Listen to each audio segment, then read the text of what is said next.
আসসালামু আলাইকুম। সারপ্রাইজ ভিউতে স্বাগত জানাচ্ছি। আমি এখন আছি রাজারবাগ পুলিশ লাইনে। এখন কথা বলবো এই রাজারবাগের একজন নায়কের সাথে। তারা বর্তমান পরিস্থিতিতে কী অবস্থায় আছেন এবং তাদের দাবি কী সামনে এবং কি তারা কি চাচ্ছেন তাই নিয়ে কথা বলবো। চলুন তাহলে তার সাথে কথা বলা যাক। রাজারবাগ এখানে একটি লেকের এখানে আমরা বসে আছি, আমরা কথা বলবো। জি ভাই, আসসালামু আলাইকুম। ওয়ালাইকুম আসসালাম। জি, আপনার পরিচয়টা বলেন। আমি নায়ক সজীব, আমি রাজারবাগেই কর্মরত আছি বর্তমানে। আচ্ছা, আমরা পুলিশ আসলে জনগণের কাছে এই মুহূর্তে সত্যি বলতে একটা বড় আতঙ্কের নাম, বা বলতে পারেন জনগণের এখন প্রধান শত্রুদের মধ্যে একজন। আসলে সত্যি বলতে কি, আমরা কি শত্রু জনগণের? আমরা কিন্তু জনগণের শত্রু না। আমরা সেই শুরু থেকেই জনগণের বন্ধু হতে চেয়েছিলাম, আজও তাই চাই। এবং আপনি জানেন যে আমরা 11টা দফা দিয়েছিলাম আমাদের দাবি। যতক্ষণ পর্যন্ত এই দফাগুলো পূরণ না হয় ততক্ষণ পর্যন্ত আমরা কর্মবিরতিতেই থাকব, এরকম একটা কথা আমরা বলছি বা এখনও বলতেছি। আসলে 11 যে দফাটা দেয়া হয়েছে, এই 11 দফার মধ্যে প্রথম এবং যে প্রধান দফা, সেটা হলো যে আমরা একটা স্বাধীন কমিশন এর আন্ডারে আমাদের পুলিশকে চাই, যাতে করে হবে কি যে পুলিশ আর কখনো সরকার বা কোনো দল বা কোনো গোষ্ঠী, কোনো এমপি মন্ত্রীর গোলাম হিসেবে থাকবে না। বাংলাদেশ পুলিশ জনগণের পুলিশ হবে, আমরা এটাই প্রত্যাশা করি। কিন্তু যতক্ষণ পর্যন্ত না আমাদের এই দাবিগুলো, বিশেষ করে আমাদের যে প্রধান দাবি যতক্ষণ না পূরণ হয়, আমরা আমাদের কর্মবিরতিতেই থাকব। এটাই আমাদের বর্তমান অবস্থা। এবং আপনি জানেন যে আসলে আমি আজকে পুলিশ, এটা আমার একটা ট্যাগ বলতে গেলে। মানে পুলিশ যেন জনগণের কাছে একটা এলিয়ান, অন্য ভিন গ্রহ থেকে উঠে আসা কোনো প্রাণী।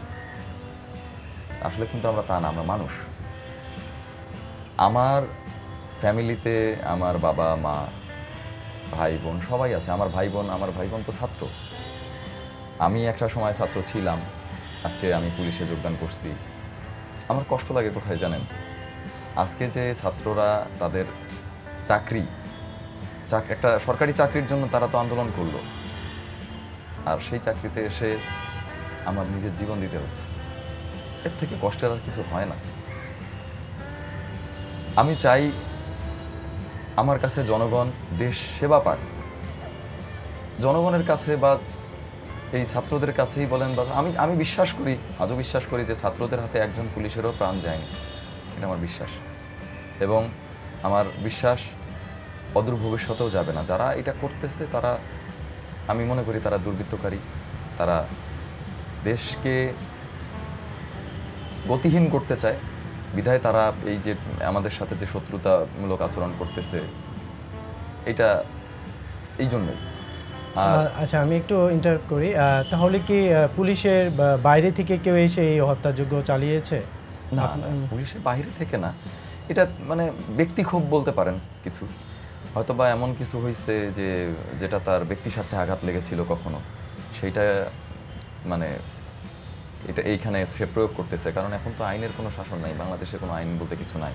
এখন কে কাকে মারতেছে, কে কাকে তুলে নিয়ে যা ধর্ষণ করতেছে, কে কোথায় ডাকাতি চুরি হচ্ছে, এগুলোর কোনো বিচার নাই। যার কারণে সেই ব্যক্তি স্বার্থ হাসিল করার জন্যই সে এই কাজগুলো করতেছে, এটা আমার এখন বিশ্বাস। আপনাদের সামনে কি চাওয়া আছে? আমাদের যে সামনের চাওয়াগুলো আছে তার মধ্যে আপনাকে তো আমি প্রধান চাওয়া যেটা সেটা বলেই দিয়েছি। সেই সাথে আরও 11টি দফার মধ্যে কিছু কিছু চাওয়া আছে যেগুলো মানুষের মৌলিক অধিকারের মধ্যে পড়ে। যেমন শ্রম আইন অনুযায়ী একটা মানুষের কিন্তু 8 ঘন্টা কর্মদিবস হওয়ার কথা।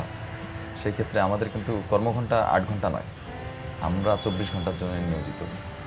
এবং আপনি জানেন কখনো কখনো এমন হয় যে 2 দিন 3 দিন একটানা এক জায়গায় থাকতে হয়।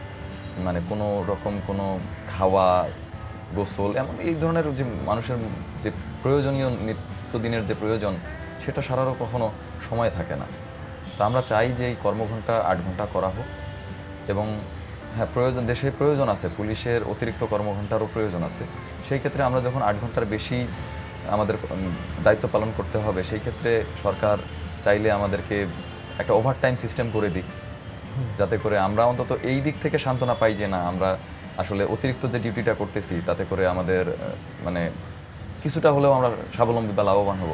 আপনি জানেন যে আমাদের যে পুলিশের যে বৈষম্যটা, চরম মাত্রায় বৈষম্য। আমাদের থাকার, আমাদের যে আবাসন সিস্টেম, এই আবাসন সিস্টেমটা মানে আমরা এই বাহিরে বাসা ভাড়া নিয়ে থাকতে হয় পুলিশের। এতে করে তার ফ্যামিলি, সেই বাহিরে সবাইকে নিরাপত্তা দিলেও তার ফ্যামিলিকে কিন্তু সে নিরাপত্তা দিতে পারে না। তো যার কারণে পুলিশ লাইনের ভিতরে আমি মনে করি যে আবাসন ব্যবস্থা করা উচিত শতভাগ পুলিশের। এবং সেই সাথে আরও কিছু বিষয়, যেমন আমি যদি আপনাকে কিছু আমাদের দফাগুলো পড়ে শোনাই, তার মধ্যে প্রধান যে দফাগুলো। হ্যাঁ, শিওর।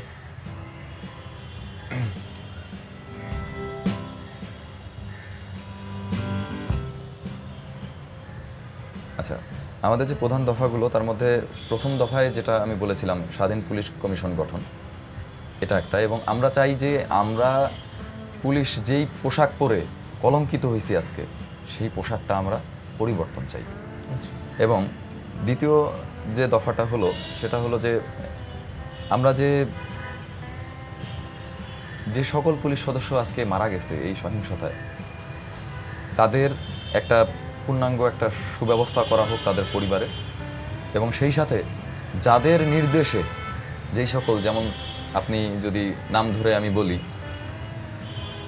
আমাদের পুলিশ প্রধান ছিলেন সাবেক, তারপর কমিশনার, এরকম এই যে হারুন এবং বিপ্লব, এদের মতো যে করাপ্টেড পুলিশ অফিসার যারা ছিল, তাদের বাংলাদেশের প্রচলিত আইনে তাদের গ্রেপ্তারপূর্বক কঠিন থেকে কঠিনতম বিচার করা হোক, যাতে করে জনগণ বুঝে যে পুলিশ তাদের পাশে আছে।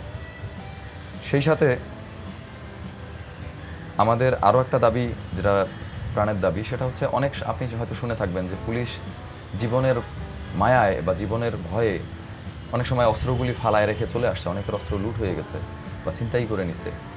এই ক্ষেত্রে তাদের কোনো রকম বিচারের আওতায় না নিয়ে এসে তাদেরকে ডিপার্টমেন্টালি কোনো ব্যবস্থা না নেওয়া, এটার একটা আমাদের দাবি আছে। সেই সাথে আমরা যারা আন্দোলন বর্তমান করতেছি, এই যে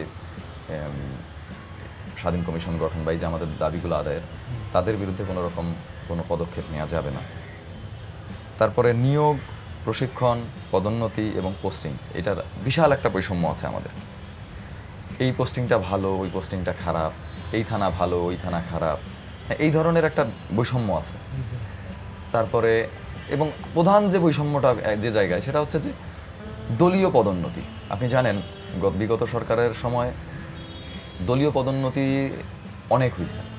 এই দলীয় পদোন্নতির লোভেই অনেক পুলিশ অফিসার সরকারের গোলামি করছে এবং তাদের গোলামির আজকে আমাদেরকে এই যে আমাদের ভাইদের যে মৃত্যু এবং আমাদের যে এত বড় ক্ষতি, বাংলাদেশ পুলিশের এই জনগণের এত বড় ক্ষতি, এইটা তাদের গোলামের ফসল। আমরা চাই না কারো গোলাম হয়ে থাকতে, আমরা চাই জনগণের সেবা করতে। এবং পরবর্তী যে দাবিগুলো আছে, এগুলো আমাদের ডিপার্টমেন্টাল অনেক কিছু ইস্যু আছে। তার মধ্যে আরও একটা দাবি হলো আমাদের ছুটি কম। আপনি জানেন যে আমাদের বাংলাদেশ পুলিশের সব থেকে ছুটি কম। তো আমরা চাই আমাদের ছুটি বৃদ্ধি করা হোক, যাতে আমরা সব সময় দেখা যায় যে ইউনিটেই পড়ে থাকি। আমাদের সরকারি ছুটি, সিএল ছুটি যেটা 20 দিন, আমরা চাই এই 20 দিনের জায়গায় অন্তত 2 মাস করুক। যেমন অন্যান্য বাহিনীতে কিন্তু আছে 2 মাস আছে, কিন্তু আমাদের সেই ছুটি নাই। আমাদের ছুটি বৈষম্যর একটা বিষয় আছে, ছুটিটা বাড়ানোর জন্য আমরা বলেছিলাম। এবং আমরা সেই সাথে বলেছিলাম যে যারা বিগত সরকারের সময়ে রোষানলে পড়ে হয়তো দেখা গেছে যে সরকারের অবৈধ একটা আদেশ মানতে চায়নি, তাকে সাসপেনশনে রাখা হয়েছিল, সাময়িক বরখাস্ত, তাদের এই সাসপেনশনটা উইথড্র করা হোক। এরপরে আমাদের, আপনি জানেন বাংলাদেশ পুলিশের একটা ব্যাংক আছে যেটা পুলিশের টাকায় করা, নিজস্ব ফান্ড থেকে। হ্যাঁ, প্রত্যেক পুলিশ সদস্য, সে কনস্টেবল থেকে আইজিপি পর্যন্ত, আমরা 32,000 টাকা করে দিয়ে আমাদের এই বাংলাদেশ পুলিশের ব্যাংকটা গঠন করা হয়েছে। এবং আপনি জানেন যে প্রত্যেকটা ব্যাংকের ব্যাংক গঠনের 3 বছর পর তার একটা লাভ লসের একটা হিসাব যারা ব্যাংকের সাথে সংশ্লিষ্ট তারা পায়, লভ্যাংশ পায়। কিন্তু আমাদের আজও পর্যন্ত এই যে পুলিশ ব্যাংক গঠনের পর থেকে আজও পর্যন্ত আমরা লভ্যাংশের টাকার তো কথা দূরের কথা, এটা বাদ, আমরা যে 32,000 টাকা করে দিলাম চাকরির শুরুতে এসেই 32,000 করে টাকা কাটলো আমাদের, এই টাকা আদৌ কি হলো, আছে কি নাই, এই টাকা যে আমার মালিকানায় আছে, এই ধরনের কোনো ডকুমেন্ট আমাদেরকে দেওয়া হয়নি। এবং আপনি জানেন পুলিশ কল্যাণ ট্রাস্টে আমরা প্রতি বছর একটা অ্যামাউন্টে টাকা জমা দিই এবং শত শত কোটি টাকা এই পুলিশ কল্যাণ ট্রাস্টে আছে, পুলিশের টাকা। এই টাকার কোনো হিসাব নাই। এই টাকাটা দেখা যাচ্ছে এই দুর্নীতিগ্রস্ত অফিসার যারা আছে তারা এই টাকা আত্মসাৎ করে দিছে, অনেক টাকা আত্মসাৎ করে দিছে। আমরা চাই এখন থেকে যত টাকা আছে সেই টাকার একটা সুস্পষ্ট হিসাব। এই টাকা যেন আমাদের পুলিশের অনেক সময় যারা আহত নিহত হয় এবং যারা আহত হয় তাদের চিকিৎসা সেবায় বা তার ফ্যামিলির কারোর চিকিৎসা সেবায় এই টাকাটা ব্যবহার হোক। আমাদের যে মূল দাবিগুলো ছিল এই মূল দাবিগুলোর মধ্যে এগুলোই আছে। এবং সেই সাথে ওসিদের ক্ষেত্রে, ওসি নির্ধারণের ক্ষেত্রেও আপনি জানেন যে এই সরকারের যে গোলামি করবে সেই ওসি হতে পারবে, যে পারবে না সে ওসি হতে পারবে না। তো এই বৈষম্যগুলো দূর হোক। আমরা চাই একজন 2বারের বেশি ওসি হিসেবে না থাকুক, 2টা থানা 2বারের বেশি সে ওসি হিসেবে না থাকুক, এবং সেই সাথে যোগ্য এবং সৎ ইন্সপেক্টরদেরকে ওসি হিসেবে দায়িত্ব পালন করার সুযোগ দেওয়া হোক। আমরা এটাই চাই বর্তমানে। ভিডিওটি যদি ভালো লাগে ভিডিওটি লাইক, কমেন্ট, শেয়ার করতে ভুলবেন না। আজকের মতো এই পর্যন্তই। নেক্সট ভিডিওতে দেখা হচ্ছে ইনশাআল্লাহ। টাটা, আল্লাহ হাফেজ।